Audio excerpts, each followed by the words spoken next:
श्रीमन्नारायण श्रीमन्नारायण की जय।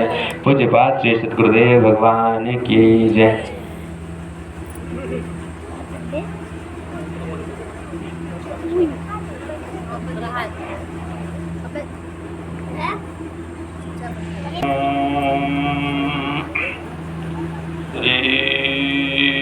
सीतारामाभ्यां नमः। श्रीकृष्णाय वयं नमः। ॐ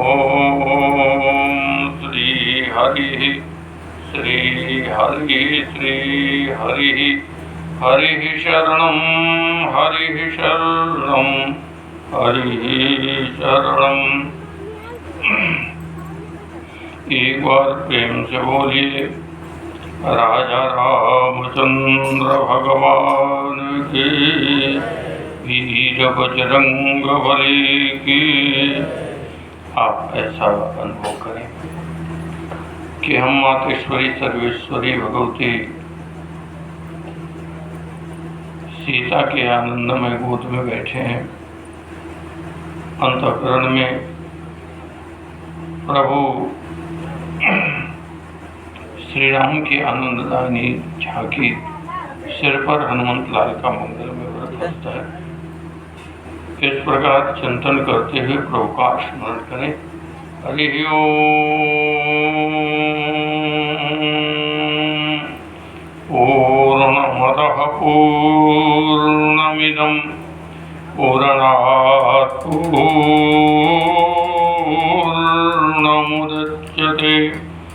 पूर्णस्य पूर्णमादाय पूर्णमेवावशिष्यते। नमोस्तु रामाय सलक्ष्मणाय देव्यै च तस्यै जनकात्मजायै। नमोस्तु रुद्रेन्द्रयमानिलेभ्यो नमोस्तु चन्द्रार्कमरुद्गणेभ्यो। ध्येयं सदा परिभवग्नमवेष्टदोहं तीर्थास्पदं शिवविरञ्चिनुतं शरण्यं। भृत्यार्तिहं प्रणतपालभवाब्धिपूतं वन्दे महापुरुषते चरणारविन्दं। त्यक्त्वा सुदुष्ट्यज सुरेप्सितराय लक्ष्मीं धर्मिष्ठ आर्यवचसा च जगादरण्यं। मायामृगं दैतेप्सितमन्वतावत वन्दे महापुरुषते चरणारविन्दम्।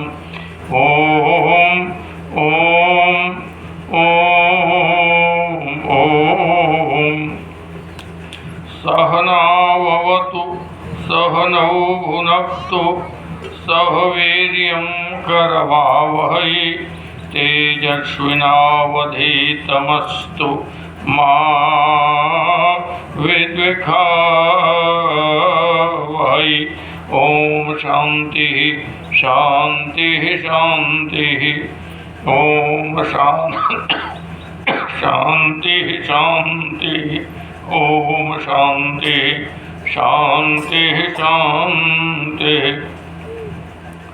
निखिल रसामृत मूर्ति अनंत आनंदमय परात्पर परब्रह्म स्वरूप परम आराध्य प्रभु श्री राम जी महाराज अंतःकरण में ज्योतिर्पिंड स्वरूप दैदिप्यमान अनंत अनंत बलवंत आंजनेय हनुमंतराय जी महाराज परमात्मा के परम कृपा पात्र भगवान भूत भावन प्रलयंकर शंकर के साक्षात विग्रह आंजनेय मारुतनंदन बाबा संकट मोचन के चरण शरण में साष्टांग प्रणिपात।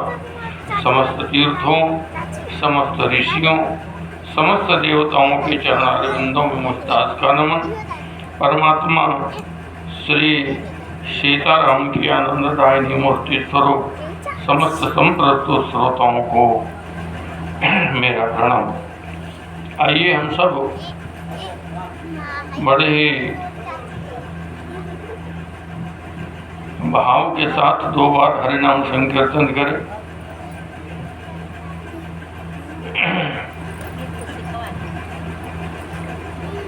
आज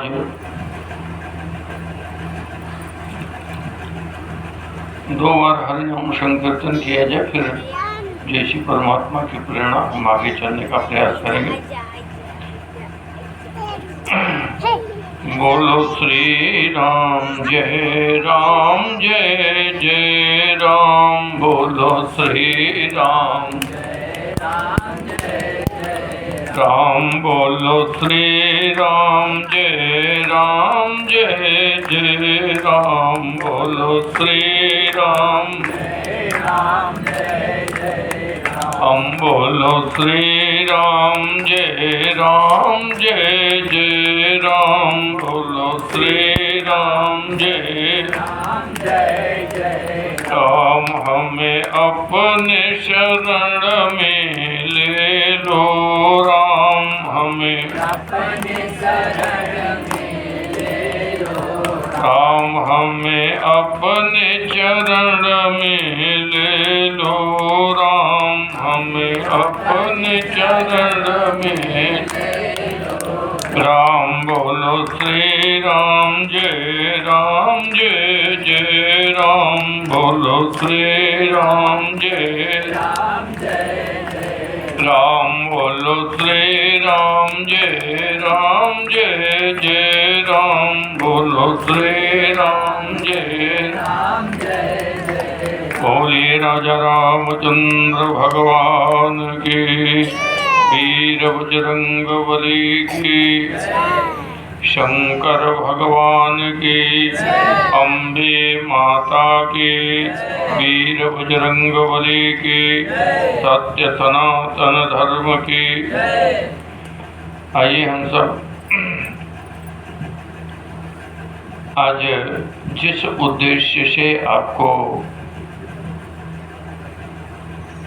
हमने आमंत्रित किया था उसमें किंचित विसंगति पड़ गई।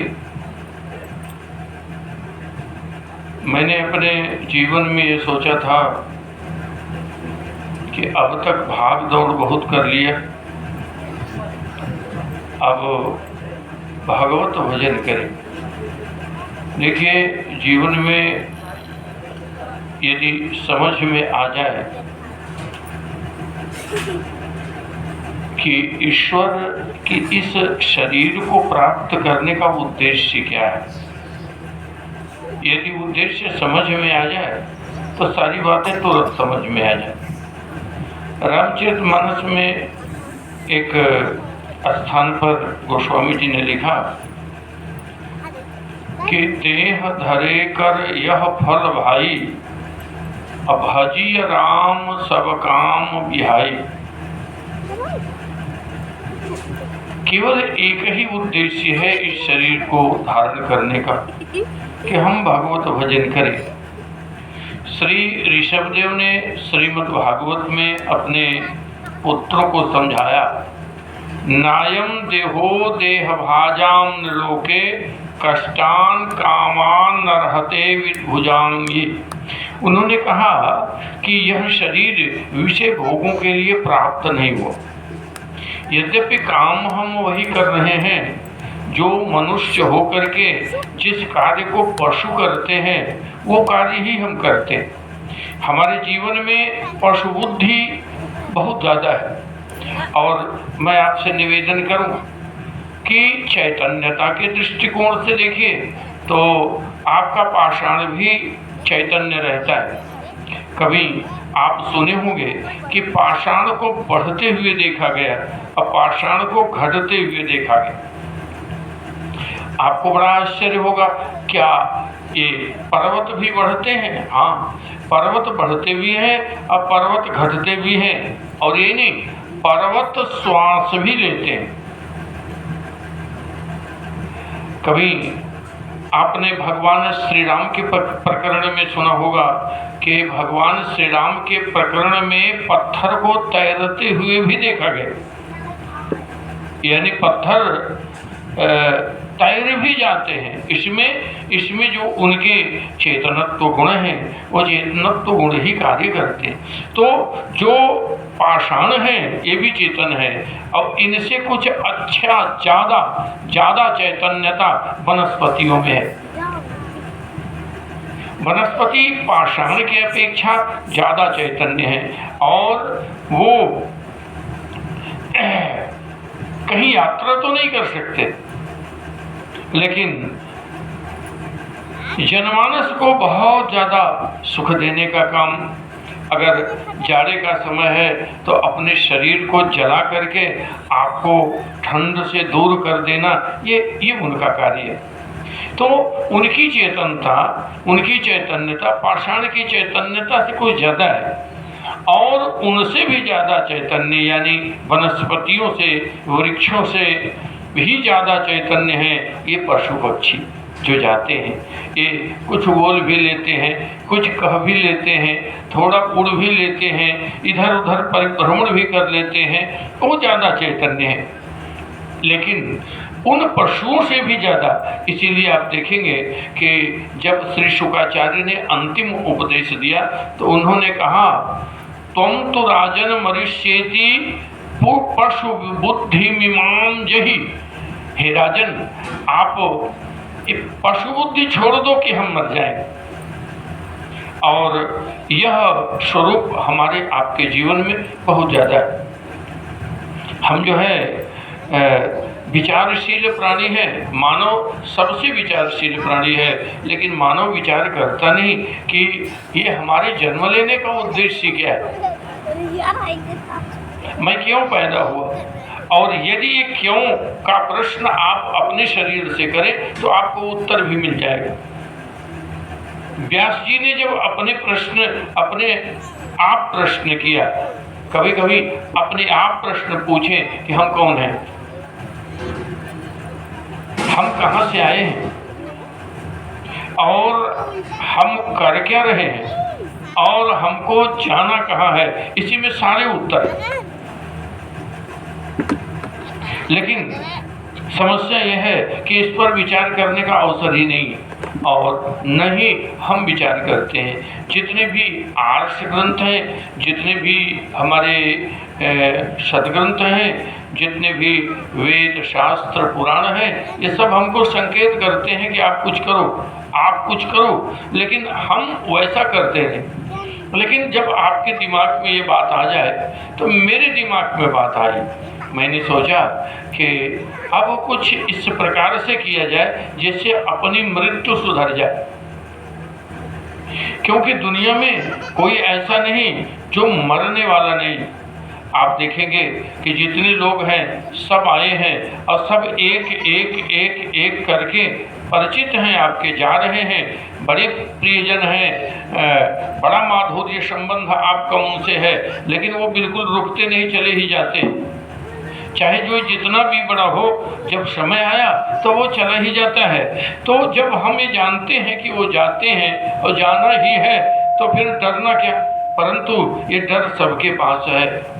एक पशु भी मृत्यु से डरता है, मनुष्य भी मृत्यु से डरता है। आप देखें, कोई आदमी मरना नहीं चाहता। अगर कोई मरना चाहता हो तो बताओ। हमारे यहाँ शास्त्र में तो यहाँ तक है कि हिरण्यकश्यप ने कहा कि न हम दिन में मरे और न हम रात में मरे, न हम शस्त्र से मरे और न हम अस्त्र से मरे, न हम किसी अन्य चीज़ों से मरे। जब इस प्रकार की बुद्धि उनकी है और इस प्रकार के स्वरूप है, तो इसका मतलब सीधा सा है कि वो आदमी मृत्यु से डरता है और मृत्यु को जीत नहीं पाए। और याद रखिए, उसी के घर में एक बालक पैदा हुआ जिसका नाम प्रहलाद था। प्रहलाद कहता है मुझे मृत्यु से भय ही नहीं लगता। ये अग्नि का तत्व है, ये मुझे गला नहीं सकता, और जो सूर्य हैं ये भी हमारा कोई नुकसान नहीं कर सकते, या जो भी पंचभूतों में संरचना है उस पंचभूतों की संरचना से मुझे कोई भय नहीं लगता, मुझे मृत्यु का भय लगता ही नहीं। हिरण्यकश्यप ने प्रहलाद से पूछा कि ये बताओ, तुम कहते हो कि हमें भय नहीं लगता, तुम कहते हो कि राम हैं लेकिन राम हमें दिखते नहीं। कहा पिताजी यही तो समस्या है कि श्री राम आपको नहीं दिखते। इसलिए नहीं दिखते कि आपके पास श्री राम को देखने वाली आंख नहीं। मुझे तो दिखते हैं, आपको न दिखे। हो सकता है कि न दिखे क्योंकि भगवान को देखने वाली आंख आपके पास नहीं और मेरे पास आंख है। तो प्रेमियों, ये जो जीवन के मूल सिद्धांत हैं, हरि नाम स्मरण, ये आवश्यक है और हम अपने जीवन को सुधारने का प्रयास करें। जैसे हमारे हरिओम दास हैं, ये घर छोड़ करके आए हैं, तो ये इनका उद्देश्य क्या है? भोजन तो इनके घर भी मिल जाता है, सारी चीजें जो आवश्यकता की सामग्री है, इनके पुत्र हैं, इंजीनियर हैं, तो ये सब उपलब्ध करा देते हैं। लेकिन इनको भी एक अन्वेषण की आवश्यकता है, एक खोज की आवश्यकता है कि मुझे कुछ प्राप्त करना है और इसी शरीर से प्राप्त। तो इसी शरीर से प्राप्त करना है तो चलो हम चलते हैं और भगवत भजन करते हैं। और जब ये दृढ़ संकल्प आपके जीवन में हो जाए कि नहीं हमें कुछ करना है, तो निश्चित है कि आपको एक अच्छा सा स्वरूप निश्चित ही प्राप्त हो जाए। तो अब ये संकल्प आप लें, आप सभी लें, क्योंकि मृत्यु से तो किसी को बचना नहीं है। जब किसी को बचना नहीं है तो कम से कम उसको संवारने का काम तो किया ही जाए, और अगर हम नहीं करें तो फिर हम जाने उसके लिए। अगर किसी कार्य के लिए दोषी हम हैं तो सजा भी मुझे ही भोगनी पड़ेगी। इसलिए हमें बड़े ही भाव के साथ तैयार होना चाहिए। फिर मैंने निर्णय किया, मेरा निर्णय था कि गंगा दशहरा के दिन हम अपना अनुष्ठान शुरू करेंगे और 12 बजे दिन को करना था, लेकिन यत्किंचित विसंगतियों के कारण वो कार्य उस मुहूर्त में नहीं हो पाया। तो शेष मुहूर्त में हमको उतनी दिव्यता नहीं समझ में आई, तो अब ये कार्यक्रम हम रात्रि 12 बजे से शुरू करें। और उपदेश तो मात्र इसलिए दे दिया कि जितने लोग आए हैं सभी लोगों को हमने बुलाया था, और न बोले तो सब कहें कि गुरुजी झूठ भी बोलते हैं, एक पाप लगेगा। अगर आप कुछ कहें और कार्य न करें तो पाप लगता है। इसलिए मिथ्यावादन सबसे बड़ा पाप है। नहीं असत्य सम पातक पुंजा। देखिए, जब हम झूठ बोलते हैं, इससे ज़्यादा पाप कुछ नहीं है। अभी ये लड़का हमसे कहा, मिंटू मुझे बहुत मानता है, मेरे प्रति बहुत ही उदार भावनाओं से है। और सत्यवान सिंह बाबू, आप तो जानते ही हैं कि ये कितना उदार है और हमें कितना मानता है। अपने अधिकारी से कहा कि हमको छुट्टी दे दीजिए, जाना है।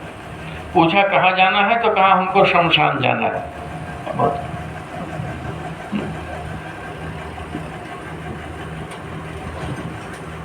हमने कहा कि तू ना आते चलता, लेकिन तू झूठ बोल करके आए, ये अच्छा नहीं, ये उचित नहीं। अगर ऐसा आप करेंगे तो फिर किसी संत के साथ रहने का मतलब ही क्या बनता है? जब आप झूठ ही बोलेंगे, आप मिथ्या बात ही करेंगे, तो फिर कोई मतलब नहीं। और संत के यहाँ जाने के लिए ही उसी का सहारा ले, तो ये अच्छा नहीं। ये हम अपने को नियंत्रित करने का प्रयास करें। शास्त्र ने बड़ा अच्छा संकेत दिया है, सत्यम ब्रूयात, सत्य बोलो, झूठ तो बिल्कुल न हो। सत्यम ब्रूयात, लेकिन क्या प्रेम ब्रूयात। जब हमारे आचार्य बच्चों को पढ़ा लेते, उनकी शिक्षा के समस्त कार्य जब पूरे होते, तो वो उपदेश देते, सत्यम वद धर्मम चर। वो कहते हैं कि सत्य बोलना, झूठ न बोलना, पहला काम, पहला उपदेश दिया सत्य बोलना। कभी कभी विषय आ जाएगा तो मैं आपको बताऊंगा कि निदाघ को रिभु ने कितना अच्छा संदेश दिया था, बड़ा अच्छा संदेश दिया। और प्रेमियों, उस प्रकार के संदेश का परिपालन करना सबका काम है। और यदि आप नहीं करते हैं तो आप समझ लीजिए कि आप चूक गए, कोई अवसर है। जैसे आप माँ सरजू के सन्निकट हैं और माँ सरजू में स्नान नहीं किए, जैसे मैं आज तो नियम के अनुसार हमको सरजू मैया में स्नान करना ही चाहिए। क्यों? टुन गलत कह रहा, जाना चाहिए, लेकिन मैं नहीं गया। तो मैं नहीं गया तो एक प्रकार का अपराध मेरा बना। मैं माता जी के सन्निकट हूँ, माता जी ने सारी कृपा मेरे ऊपर किया है, उन्होंने मुझे स्थान भी दिया, वहाँ सारी व्यवस्था भी दी, तो वो उनकी कृपा और करुणा को लेकर के और हम स्नान ही नहीं बने तो स्नान न बनाना ये अपराध बनता है। तो ये कार्य ठीक नहीं। आप जैसे हम अभी जब जाएंगे साधना में या साधना करना शुरू करेंगे तो मैं जाऊंगा और माता जी में स्नान करूंगा, माता जी से आदेश लूंगा कि मैं ऐसा काम करने जा रहा हूं और आप कृपा करिए और हमें हमारे कार्य को आप पूरा करें।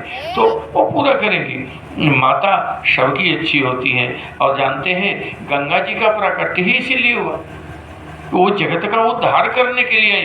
गंगा जी के उद्धार की कोई आवश्यकता नहीं, गंगा जी को एकदम आवश्यकता नहीं, क्योंकि गंगा जी परम पवित्र हैं। 3 हमारे यहाँ महाशक्तियाँ हैं जो तीनों परम पवित्र हैं। एक तो माता गंगा, एक माता गायत्री और एक माता गैया मैया परम पवित्र हैं। आप ये न जाने कि आप खूंटे से बांध दिए हैं तो गैया पवित्र नहीं, गैया बहुत पवित्र है। एक बार गंगा मैया में और गैया मैया में मुठभेड़ हो गया, क्षमा मुठभेड़ माने मारपीट नहीं, आपस में विवाद हो गया। गंगा जी ने कहा कि मैं सर्वश्रेष्ठ हूँ, मैं भगवान नारायण के चरण से परमात्मा श्री नारायणस्य चरणात्, भगवान नारायण के चरण से मैं प्रकट हुई। तो भगवान नारायण बड़े पवित्र और उनके चरण से मैं पवित्र हूँ, तो मैं भी परम पवित्र हुई। और यही नहीं, जब मैं आई तो जो वैष्णवा नाम यथा शंभु, जो भगवान शंकर हैं, मैं उनके जटा जूट में लिपट गई। तो हमें तो भाई हमारी पवित्रता का क्या, मैं तो परम पवित्र हूँ, मेरे जैसा कोई पवित्र नहीं। और एक बात जान लो, आदमी मर जाता है, सड़ जाता है, उसकी एक हड्डी अगर मेरे जल में पड़ जाए तो मैं उसके सारे जीवन को पवित्र कर देती हूँ। ओ मेरी पवित्रता हो, मैं परम पवित्र हूँ। तो किसी ऋषि ने कहा आप परम पवित्र हो लेकिन गैया से ज़्यादा पवित्र नहीं। हमारे घर जो गैया मैया है वो ज़्यादा पवित्र हैं। अच्छा कैसे? माता गंगा कहती हैं कि मैं नहीं मानती। तो कहा अच्छा ठीक है, चलो सभी लोगों के सामने विचार हो जाएगा। सब गए, हुआ कहाँ चला जाएगा? भगवान ब्रह्मा ने कहा कि आओ एक स्थान पर चलते हैं। एक स्थान पर गए और वहाँ बड़े ही सहज रूप में समस्त देवता, समस्त ऋषि और समस्त लोग आए। तो जो स्थान था वो गाय के गोबर से नहीं लिपा गया। इसलिए नहीं लिपा गया कि अब गंगा आकर के बिगड़ जाएंगी कि आपने इस स्थान को अपवित्र कर दिया, गाय के गोबर से लिपवा दिया, ये आपने मेरा अपमान किया, तो झगड़ा वहीं शुरू हो जाएगा। तो लोगों ने कहा कि अब रहने दो, गाय को भी बुलाओ और गंगा को भी बुलाओ और दोनों से में ये पता चल जाए कि कौन सर्वश्रेष्ठ है। तो गंगा जी बड़ा उबड़ खाबड़ था, तमाम जगह जगह पर दुर्वा जमे हुए थे और जगह जगह पर कंक्रीट दिखाई पड़ रही है, मिट्टी भी अस्त व्यस्त यत्र तत्र सर्वत्र बिखरे हुए दिखाई पड़ रहे हैं। तो भाई अब ये कैसे ठीक हो? तो गंगा जी ने कहा कि आप सब बहुत बेवकूफ़ हो। अरे कम से कम जब मैं आ रही थी तो गाय के गोबर से आप सब लिपवा दिए होते, थोड़ा सा पवित्र हो जाता। जैसे ही गंगा जी ने कहा ब्रह्मा जी चुप हो गए। इसके बाद गैया मैया आई। गैया मैया ने कहा कि गंगा जी तो पहले आ गई, मैं थोड़ा लेट से आई, इसलिए हम सभी को प्रणाम कर रही हैं, मुझसे थोड़ी सी चूक हो गई। लेकिन अब आप बताइए, गंगा मैया ज़्यादा पवित्र हैं कि हम पवित्र हैं? तो ब्रह्मा जी ने कहा कि गंगा तुम उतना पवित्र नहीं हो जितनी गैया पवित्र है। काहे को? बिना तर्क सुने, बिना कुछ समझे आपने ऐसे कैसे फैसला कर दिया? कहा कि आपने ही फैसला किया। पूछा क्या? आपने कहा कि इसको अगर गाय के गोबर से लिपवा देती तो वो ज़्यादा पवित्र तो अच्छा हो जाता, मेरे आने लायक। यानी आप तब आती हो जब गाय के गोबर से लीप दिया जाता है। जिसका गोबर पवित्र, जिसका मूत्र पवित्र, जिसका दुग्ध पवित्र, जिसके तन पवित्र, जिसके समस्त अंगों में समस्त देवताओं का वास होता है, तो गंगा से गैया ज़्यादा पवित्र। तो प्रेमियों, हमारे यहाँ देखिए हम गाय का भी सेवन करते हैं, खूब गाय का सेवन करते हैं, और गाय का सेवन करना भी चाहिए। और उनको बड़े ही भाव के साथ। आजकल एक बड़ी कटुता आ गई है कि लोग दूध तो दूह लेते हैं और उसके बाद गाय को छोड़ देते हैं। और गाय इतनी दुर्दशा सहती है, इतनी दुर्दशा सहती है कि किसी का कोई फसल लगा है, उसमें मुंह डाल दिया, उसने आकर के भाला मार दिया, किसी ने डंडों से उसको पीटा, तो पीटी जाती है गाय, लेकिन दंड आपको मिलना है। याद रखिएगा, ये भगवान के निर्णय बड़े विचित्र होते हैं। अगर हम कोई पाप करते हैं, मेरे कारण अगर किसी को कष्ट हुआ, तो जान लीजिएगा उसके सजा में आप भी हिस्सेदार बनते हैं। इसलिए कभी आप पाप न करें। जो अगर गाय है तो गाय की सेवा करें और हद तक सेवा करें। वो माँ है और माँ का कभी त्याग नहीं करना चाहिए। माँ सर्वश्रेष्ठ होती है। तो इस प्रकार से हम माँ की ही बात समझते हैं और जानते हैं माँ से बड़ा कोई नहीं,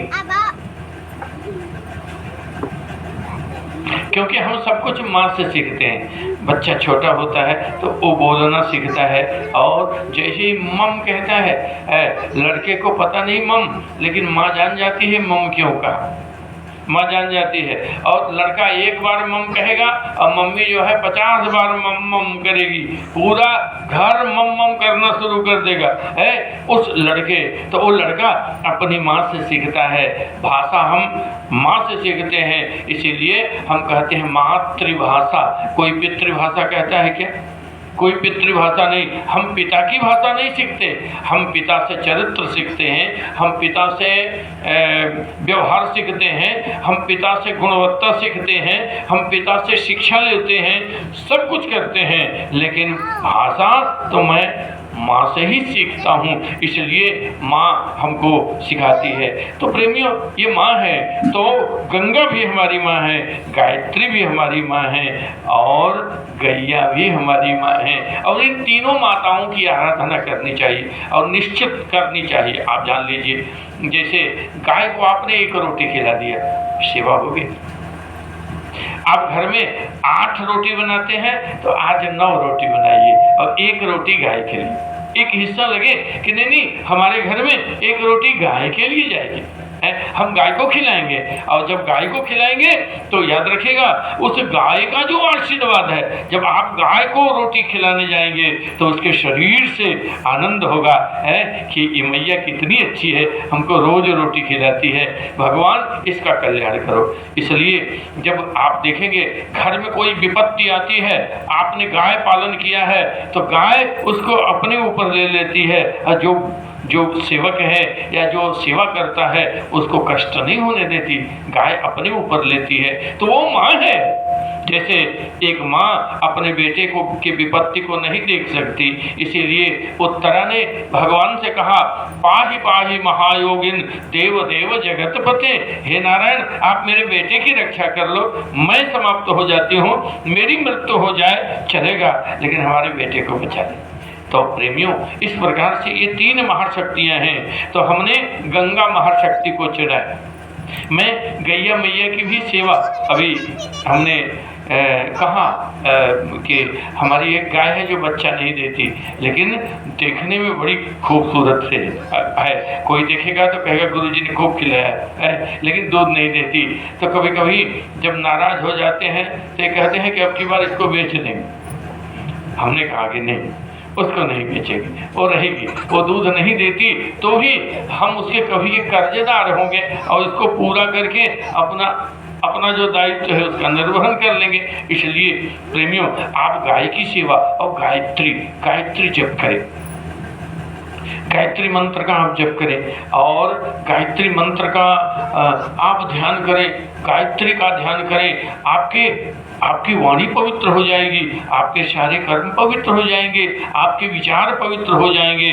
और एक गंगा है कि गंगा के पास चले जाइए तो गंगा तव दर्शनात् मुक्ति दर्शन देती हैं। इसीलिए हम जो है गंगा जी के अवतरण के पर हम अपने साधना का शुभारंभ करने जा रहे हैं और निवेदन करेंगे कि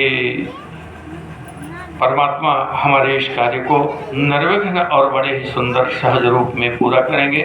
और यदि परमात्मा ने कृपा करी तो उपदेशात्मक कथा मैं आधे घंटे की कहूँगा, ज़्यादा तो नहीं, क्योंकि इस बार अपने साधना में न मैं किसी से बोलना चाहता हूँ, न मोबाइल का उपयोग करना चाहता हूँ और न ही मैं अन्यत्र किसी से स्पर्श कराना चाहता हूँ। मेरी साधना जो पहले थे तिवारी जी, जब मैं चहोड़ा में आया था तो उस समय जो साधना थी उसी साधना के क्रम में हम कुछ साधना करना चाहते हैं। और इस बार की साधना आंतरिक साधनाएं होंगी और उस आंतरिक साधनाओं को पूरा कराने की जिम्मेदारी नारायण की है।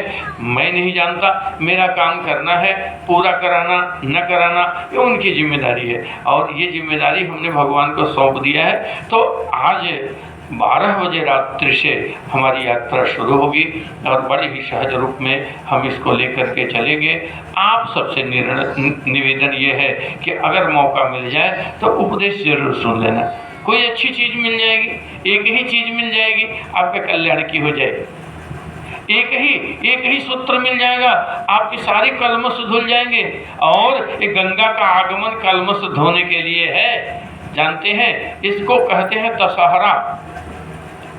बड़ा अच्छा शब्द है दशहरा है, यानी जो हमारे 10 अपराध हैं उन अपराध को हरने की बड़ी ही दिव्य शक्ति गंगा के पास है।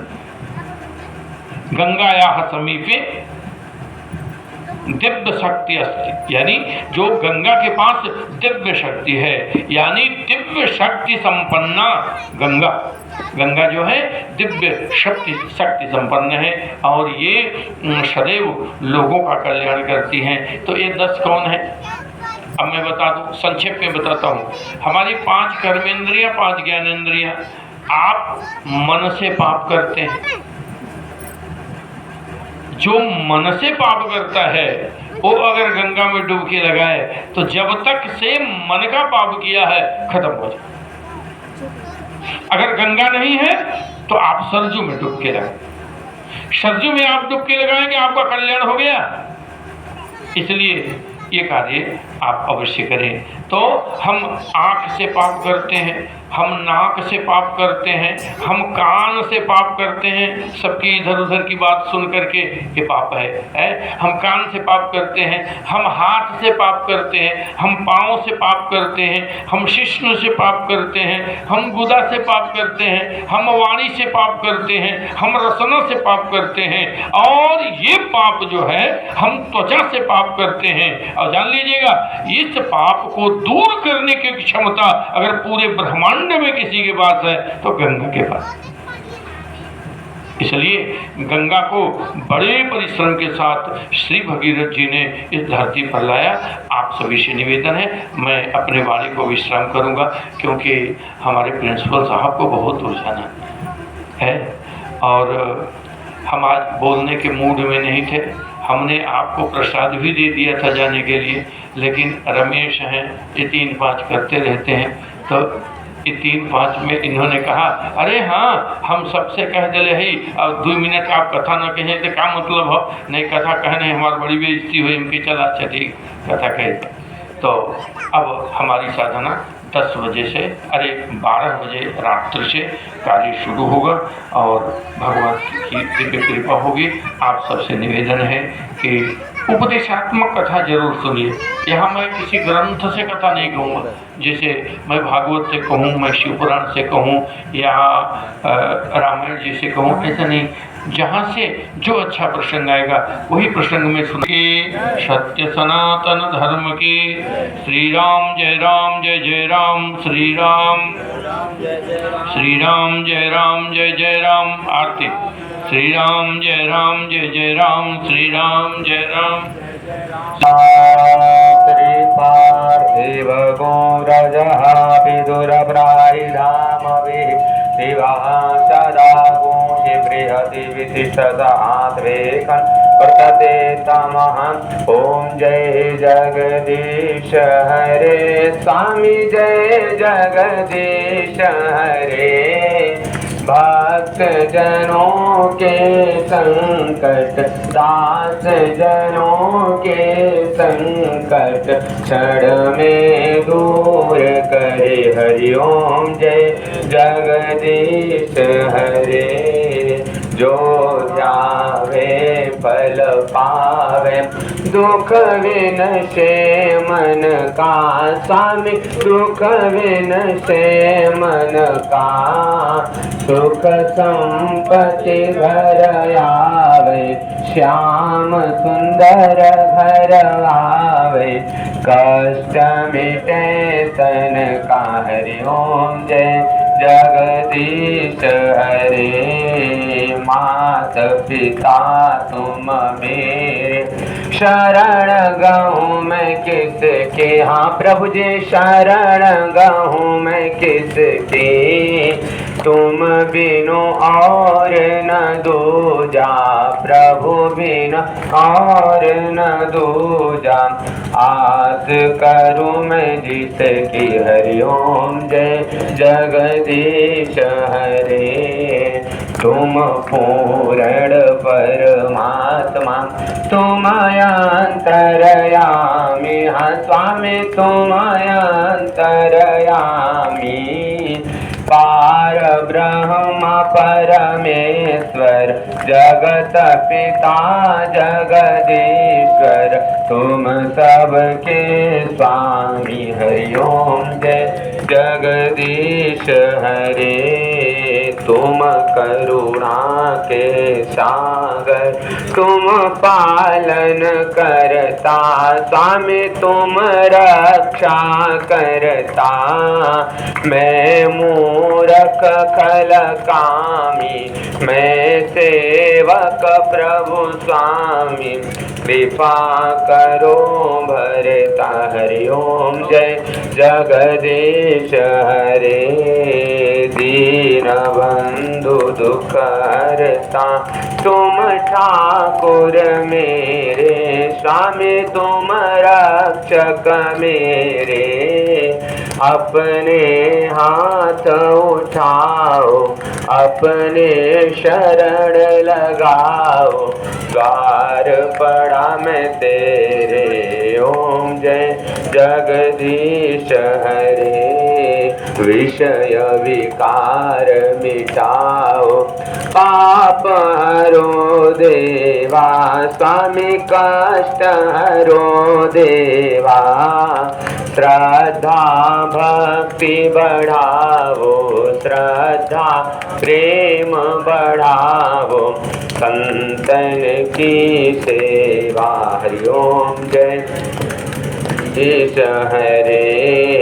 तन मन धन यह जीवन सब कुछ है तेरा स्वामी, जो कुछ है तेरा स्वामी, सर्वस्व है तेरा, तेरा तुझको अर्पण, प्रभु जी का प्रभु को अर्पण, क्या लागे मेरा। हरिओम जय जगदीश हरे, श्याम सुंदर जी की आरती जो कोई नर गावे, स्वामी प्रेम सहित गावे, स्वामी भाव सहित गावे, स्वामी सब मिल कर गावे।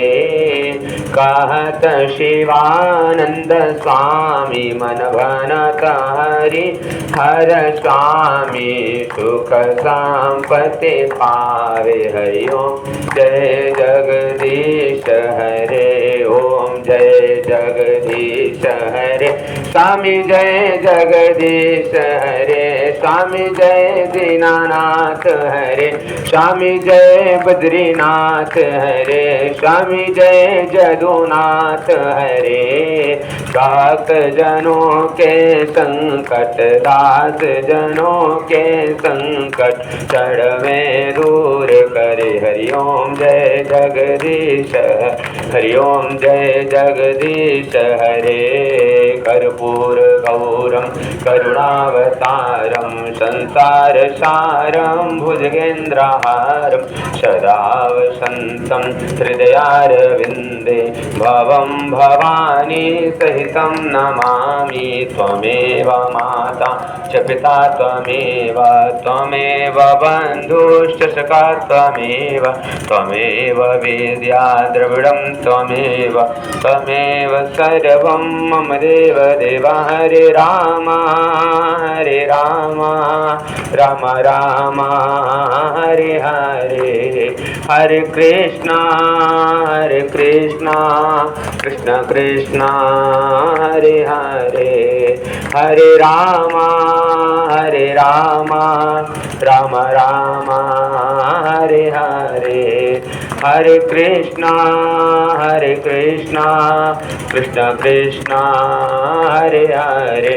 गोविंद बोलो हरि गोपाल बोलो, गोविंद बोलो हरि लो, गोविंद बोलो हरि गोपाल बोलो, गोविंद बोलो हरि गोपाल बोलो, गोविंद बोलो हरि गोपाल बोलो, गोविंद बोलो हरि गोपाल बोलो। जय राधा रमण हरि गोविंद बोलो, राधा रमण हरि गोविंद बोलो, राधा रमण हरि गोविंद बोलो। यानि कानि च पापानि जन्मान्तर्गतानि च तानि सर्वाणि नश्यन्तु प्रदक्षिणपदे पदे।